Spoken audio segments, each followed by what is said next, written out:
everybody, this is Cathy from Whole Home and Body Health, and today I wanted to shoot a quick video on scooters, these e-scooters that you may have seen around your town. I see them quite a bit here in Boise, and I'm always very curious what kind of frequencies they're giving off when I'm just walking past them or jogging past them. And so I am actually taking a little walk jog in this awesome park by my house this morning. It's the day after Thanksgiving, and I was walking in the park and came across this little scooter here. So I jogged back home to get my Safe and Sound Pro meter so that I could take some readings because I was just super curious. So let's see what kind of readings we get. Okay, so this is a spin meter. I have seen different brands around town, but the idea is with any of them that you have to use your cell phone. I guess you text a little code somewhere, or no, wait, you do this QR code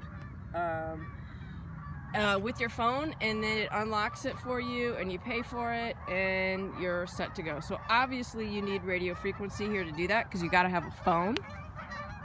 So this one is not being used, so I'm just curious.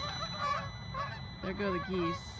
I'm just curious if we're getting anything. So first of all, let me back up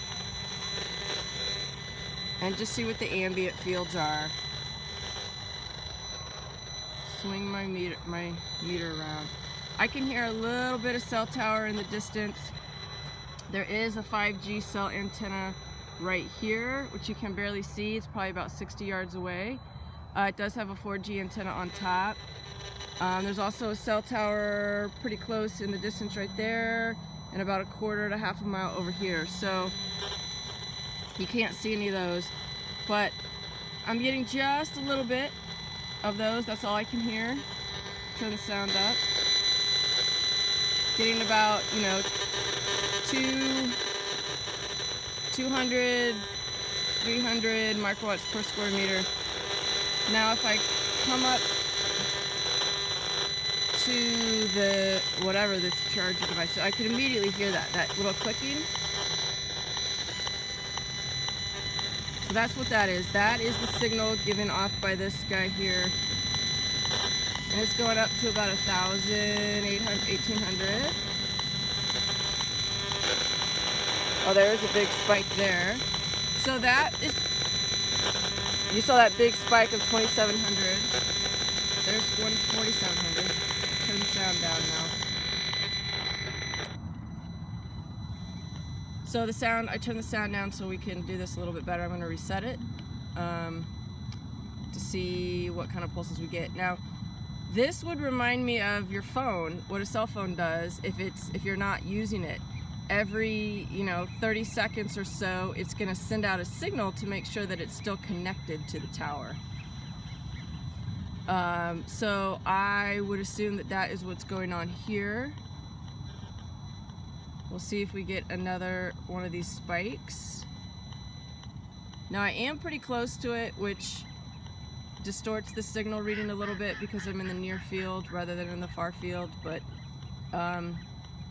it still gives us a good idea. Whoa, there you go, 66,000. Still gives us a good idea of what's coming out of it. So that was maybe 30 seconds or so. So I would say this is pretty similar to what your phone is doing, although I will often get bigger spikes on a cell phone. And now I'm curious if I was like standing on it, riding it, what I would be getting on this side. It doesn't look like it's as much. Maybe, because the signal's probably pointed outwards rather than in the back of you. So I'd say that's good. But what we don't know is what is the signal going to be like when it's turned on. So if I wanted to take a ride on this, I'm going to assume that the signals are going to be much higher, but I don't have a cell phone with me. I'm not really interested in getting on that and giving it a go. So I don't know what the frequency signals are going to be while you're riding it. But for those of us that are watching this video, we're probably not taking a ride on these things anyway. But I was very curious, just, you know, sometimes I'll see like 4, 5, 6 of them stacked up and I gotta walk past it to get to where I'm going. And I'm always so curious, like what is that thing doing? So it does look like it's giving out, you know, some pretty high pulses right next to it. You get about 4, 5, 6 feet away and I'm not really picking that much up off of it, so that's great. So this is interesting. I just turned the corner on my walk and I came up and found another one. So let's see what this one does. It is a Lime S, I guess. So let's see if this one's any different. Okay, so the Lime S. Oh, I can hear that one right away. I can actually hear that one back here. And as we get closer, oh yeah, let me turn up the sound. So this one's definitely giving off much more consistent, much higher, 7,320 microwatts per square meter, much more consistently, and I'm getting it in the back as well. And the interesting thing about this one is that this is so higher, so this one's going to actually be next to your abdomen and your groin when you're standing on this riding it.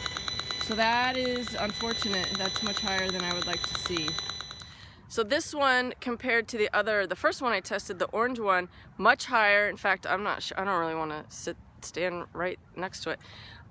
Much higher readings, more consistent, and in your abdomen and groin area. So no bueno. I mean, and it's not even on. It's not, you know, we're not even using it. So who knows what the frequencies will be while you're using it.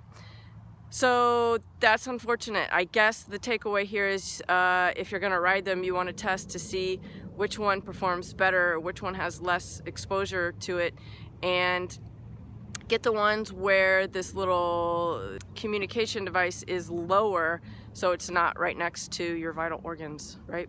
So otherwise, you know, if you don't have to use these things, use your legs or a bike or something that you can, you know, manually move, because that's going to be so much better for all of us, better for the planet, better for your body, all the way around, and you're not going to have any unnecessary radio frequency exposure from those devices.